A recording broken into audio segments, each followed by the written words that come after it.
You say potato, I say potato. No, it's pesto. Oh.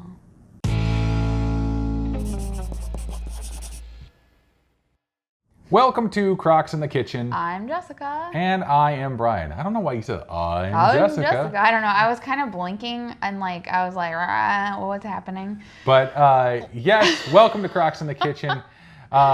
We were just recently on Chef AJ's channel where she interviewed us and we did the recipe that you are about to see, which is pesto potatoes. Roasted pesto potatoes. Yes. This is a fun dish. It is very easy to put together, and it is something that I put together for lunch one day just because I heard somewhere, read somewhere, did something back in the past that said you can make a nice pesto using peas. And so that's exactly what I did. So let's get to cooking. All right, for this recipe, you will need some pine nuts and some fresh garlic, as well as some tamari, some soy sauce or liquid aminos, low sodium version if you can get it. You also need some peas and some non-dairy milk of some kind. We use almond milk. You will also need some lemon juice and some fresh basil. That is what you need to make this lovely pesto. All right, for the potato portion of this dish, we will need potatoes, and I need a knife. Thank you very much, Peef, for the assist. It is my super fancy knife that Jessica got me for my birthday. It is really sharp. But we are using russet potatoes. You can really use whatever kind of potato you like, and I am just quartering and chopping them into, I don't know, about inch-sized pieces. Really, you just want to try and make them as consistent as possible. After that, you need to put them onto a baking tray. This one is, of course, lined with our silpat, and Jessica really did not like that tiny corner piece, and so she made me cut it off. But yeah, there you go. So yeah, once they're on your silpat, spread them out into a nice even layer.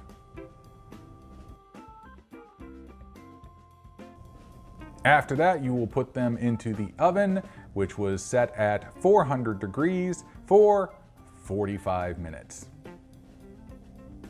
For the pine nuts, I toast them. You don't have to toast them. You can just put them in raw, but I really do like the flavor they add. So throw them into a pan that is set to medium low. And once you put them in, keep tossing them constantly because these will burn very, very quickly. And if they burn, you have to throw them out. They will be extremely bitter.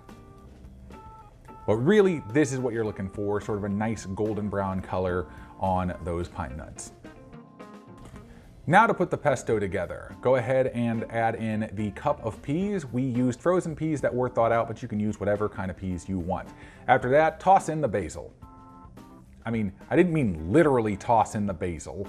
It's just put it into the food process. Jessica, stop tossing in the basil. Add in your garlic now. And all of the pine nuts. Then you will need to add in the 2 teaspoons of lemon juice. And we are adding in 1 tablespoon of low sodium tamari. Then finally top it off with the non-dairy milk and a couple of grinds of some freshly ground black pepper. After that, just blitz away in the food processor. You will need to scrape down the sides a couple of times just to make sure that everything gets blended nicely, but it will come together and be very nice and Why is there a dog in my shot? Oliver? No, you don't get any pesto. It's not for you, it's for us, okay? Yes, scrape down the sides, blitz it until it reaches a nice creamy consistency, much like this. Once your potatoes are roasted and golden brown, go ahead and toss those onto the plate. Once again, I didn't mean literally toss them onto the plate. Just put them onto the plate. Thank you. After that, just top it with the pesto and then add on a little bit of freshly chopped parsley. And there you have it, roasted pesto potatoes.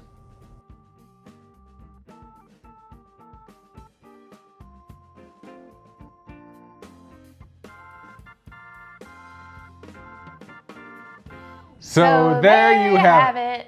Really?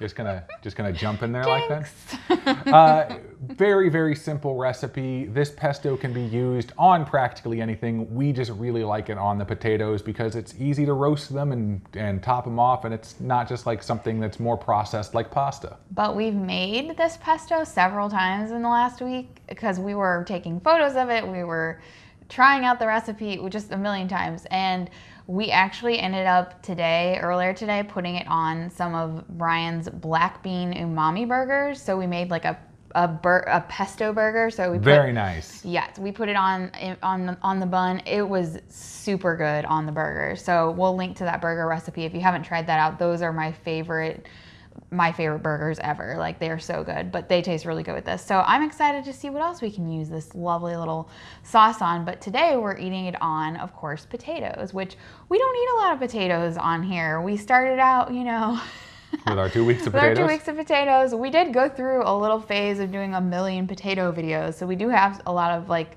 remember the one where we did our loaded potatoes? That was really good. This would actually be good if you just wanted to do a baked potato and just not even dice them up or anything and put the pesto on there. It would be super good. There's just so many. Brian's even had it on like a slice of like sprouted grain, whole grain toast, as like a little thing. But it could work on a vast number of things, but the one thing we actually haven't tried it on is pasta so far. And so I'm probably going to make some, I don't know, maybe tomorrow. We have plenty of pesto. We got plenty of pesto and get to it. But we already know what this tastes like, but we're still going to eat it anyway because that's what we do. It's tradition in the Krock's kitchen. And I have tiny forks. Tiny forks. Oh, tiny fork flip. Yeah, that's how it goes.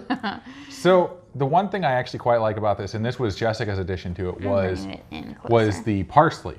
The parsley on top is an Italian, wait, is it Italian parsley? I don't remember. Yes, it's an Italian parsley because it's pesto. It's curly parsley. Curly parsley. And it actually adds a really nice flavor on top of all of this. I just like this recipe because it looks so pretty. Taking the photos was so much fun. The ingredient spread was so pretty to take photos of.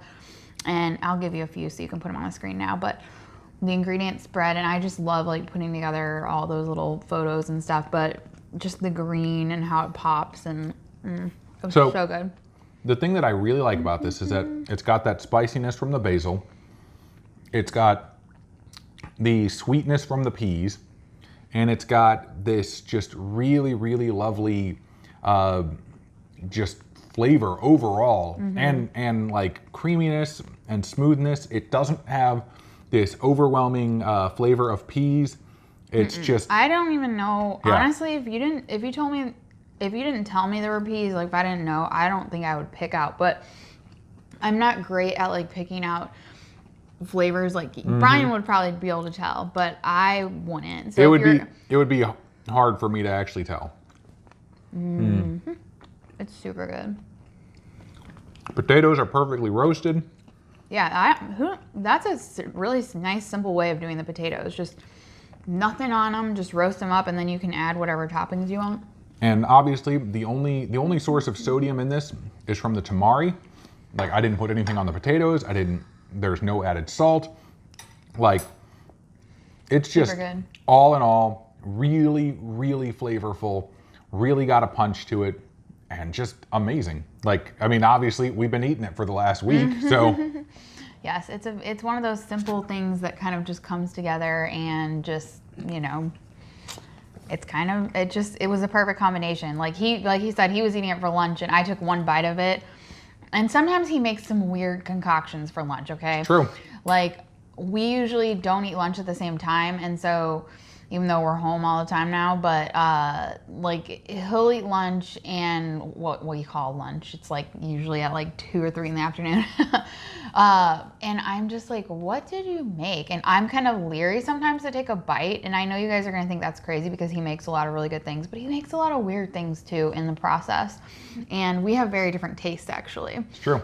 And so when I took a bite of this one, I knew this was a winner. Yep, I'm very proud of this one. And like I said, I'm looking forward to trying it on different stuff.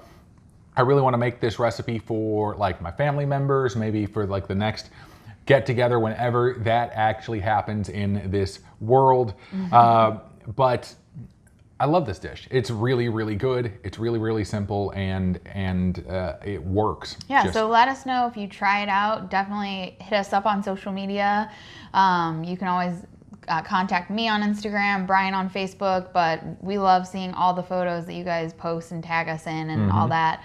And let us know what else you use the pesto for, because maybe you'll give us some ideas and we can use it for some other new things. Yep. But yeah.